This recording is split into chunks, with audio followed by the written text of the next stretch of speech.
Hi friends, வணக்கம். Register மேரேஜை பற்றி ரொம்ப நாள் ஆயிடுச்சு வீடியோ சொல்லி. இப்போ எல்லாரும் நீங்கள் பண்ணுறீங்களா பண்ணலையா அப்படின்னு கேட்டுகிட்டே இருக்காங்க.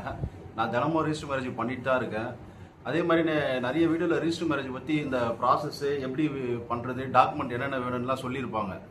ஆனால் அது எங்கே பண்ணுறது, எப்படி பண்ணுறதுன்றதை யாரும் சொல்லியிருக்க மாட்டாங்க. நான் டெய்லி ரெஜிஸ்டர் மேரேஜ் தான் பண்ணிகிட்ருக்கேன், லவ் மேரேஜ் பண்ணிட்டு தான் இருக்கேன் இன்னமும். இன்னொன்று கேட்குறாங்க, இப்போ பேரண்ட்ஸு கம்பல்சரி வேணுமா வேணாவா அப்படி கேட்குறாங்க. பேரண்ட்ஸ்லாம் தேவையில்லை. நம்ம ரெஜிஸ்டர் மேரேஜ் பண்ணுறதுக்கு விட்னஸ் 3 பேர் ஃப்ரெண்ட்ஸ் வந்தாலே போதும், நம்ம பண்ணிடலாம். இன்னும் சில டவுட் என்ன கேட்குறாங்கன்னா, விஏஓ சர்டிஃபிகேட் வேணுமா, முதல் திருமண சான்றிதழ் சர்டிஃபிகேட் வேணுமா அப்படின்னு கேட்குறாங்க. அது நீங்கள் பார்த்தீங்கன்னா ப்ராப்பராக வில்லேஜில் எங்கன்னா மேரேஜ் பண்ணிங்கன்னா, அரேஞ்ச் மேரேஜ் மாதிரி பண்ணிங்கன்னா அங்கே லோக்கலில் ரிஜிஸ்டர் ஆஃபீஸில் இருக்கவங்க அந்த விஓ சர்டிஃபிகேட் வந்து கம்பல்சரி கேட்பாங்க. முதல் திருமண சான்றிதழ் சர்டிஃபிகேட் கேட்பாங்க.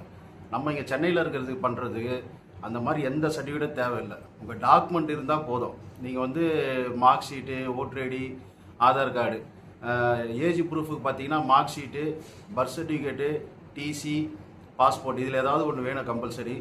அட்ரஸ் ப்ரூஃபுக்கு பார்த்தீங்கன்னா voter ID, bank passbook, driving licence, இதில் ஏதாவது ஒன்று கம்பல்சரி வேணும். ஐடி ப்ரூஃபுக்கு வந்து ஆதார் கார்டு. சில பேர் கேட்குறாங்க, ஆதார் கார்டு வந்து அட்ரஸுக்கு ஓகே தானே சார், ஆதார் கார்டு வச்சு பண்ணலாம்ல அப்படி கேட்குறாங்க. இப்போ பார்த்தீங்கன்னா கவர்மெண்ட்டு ஆஃபீஸில் வந்து ஆதார் கார்டு வந்து அட்ரஸ் ப்ரூஃபுக்கு வந்து அக்செப்டட் கிடையாது. அதனால் ஆதார் கார்டு வந்து வெறும் ஐடி ப்ரூஃப் மட்டும்தான். அட்ரஸ் ப்ரூஃபுக்கு voter ID, bank passbook, driving licence, இது 3ல் ஏதாவது ஒன்று கம்பல்சரி இருக்கணும் ஒரிஜினல். ஏதாவது டவுட்னா எனக்கு கால் பண்ணுங்கள்.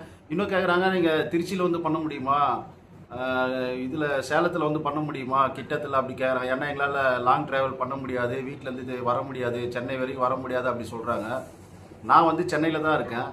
நீங்கள் எங்கே இருந்தாலும் சரி, நீங்கள் தமிழ்நாடுக்குள்ளே எங்கே இருந்தாலும் சரி, இந்தியாவுக்குள்ளே அதர் ஸ்டேட்டாக இருந்தாலும் பிரச்சனை இல்லை, சென்னை வந்தால் பண்ணலாம்.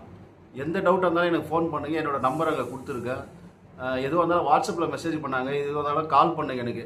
இப்போ பார்த்தீங்கன்னா Tamil Nadu marriage act, Hindu marriage act, நம்ம முதல்ல வந்து தமிழ்நாடு மேரேஜ் ஆக்டில் பண்ணிட்டு இருந்தோம். இப்போ வந்து இந்து மேரேஜ் ஆக்டில் நம்ம பண்ணுறோம். சர்டிஃபிகேட் பொறுத்த வரைக்கும் எல்லாமே கவர்மெண்ட் சர்டிஃபிகேட் தான், எல்லாமே வேலிட் தான். ஆனால் என்ன ஒன்று, இந்த தமிழ்நாடு மேரேஜ் ஆக்டில் பார்த்தீங்கன்னா 2 பேரோட ஃபோட்டோ வச்சு வரும், பேர், அட்ரஸ்ஸு, எங்கள் பிளேஸ் ஆஃப் மேரேஜ், எங்கே மேரேஜ் ஆச்சு, இது மட்டும்தான் வரும். ஆனால் இந்து மேரேஜ் ஆக்டில் பார்த்தீங்கன்னா பையனோட பேர், date of birth, address, caste, அப்பா பேர், அம்மா பேர், பொண்ணோட டீட்டெயிலு எல்லாமே மென்ஷன் ஆகி 3 பேஜ் மாதிரி வரும். இதுதான் வித்தியாசம். வேறு எதுவுமே இதில் வந்து வித்தியாசம் கிடையாது. அதனால் நான் இப்போவும் மேரேஜ் டெய்லி பண்ணிட்டு தான் இருக்கேன். நீங்கள் எதுவாக இருந்தாலும் எனக்கு கால் பண்ணுங்கள்.